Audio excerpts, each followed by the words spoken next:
அம்மாவின் தந்தை தமிழ் சேனலுக்கு உங்கள் அன்போடு வரவேற்கும் ஸ்ரீ பாகவதம் பார்த்து வரும். அந்த வரிசையில் பகவானோட கட்டளையை பற்றி பார்க்கலாம்.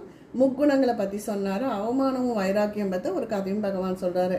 உத்தவர் கிருஷ்ணரை பார்த்து, இந்த சிறப்பு காரியம் நிறைவேறும் பொருட்டு உற்றார் உறவினர்களும் உறுதியான பாசத்தை நீரே உமது மாயையால் உருண்டாக்கினீர் அல்லவா?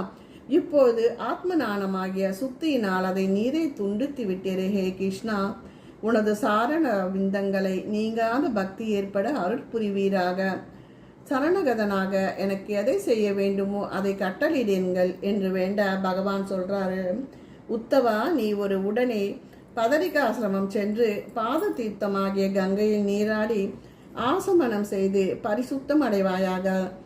அழகானந்தா நதியை தரிசிப்பதாலே சகல பாவங்களும் நீங்கிவிடும்.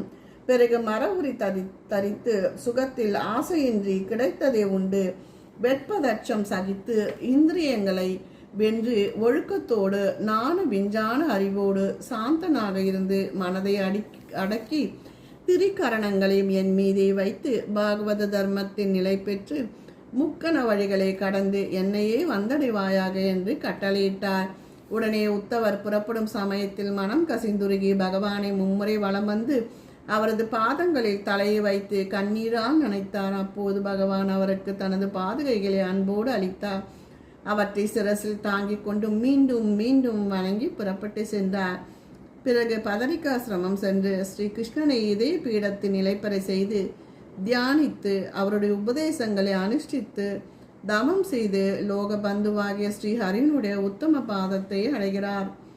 யோகீஸ்வரர்களால் சேவிக்கப்படும் சரணங்களுடைய ஸ்ரீ கிருஷ்ணனால் உத்தவருக்கு உபதேசிக்கப்பட்ட பகவத் பக்தி மார்க்கம் என்ற இந்த நானந்த மார்க்கத்தை ஒருவன் சிரத்தையோடு சிறிதளவு உட்கொண்டாலும் முக்தி அடைந்து இவ்வுலக மக்களையும் விடுவிக்கின்றான் என்று சுகமுனிவர் கூறி மனமுருகி பகவான் ஸ்ரீ கிருஷ்ணரை துதி செய்கிறார். வேதங்கள் வெளியிட்ட பகவான் சம்சார பயத்தை போக்கி தேனை சேகரிக்கும் வண்டு போல வேத சாரமான நான விஞ்ஞான அமிர்தத்தை திரட்டி தனது பக்தர்களுக்கு புகட்டினார். அந்த மகிமை பொருந்திய ஆதி புருஷராக கிருஷ்ணன் என்ற பெயருள்ள புருஷோத்தமன் நான் வணங்குகிறேன் என்று கூறி வணங்கினார் சுகமுனிவர். அடுத்த ஒரு பதிவில் இரும்புலக்கையோட தோற்றத்தை பற்றி நம்ம பார்க்கலாம். நன்றி, வணக்கம்.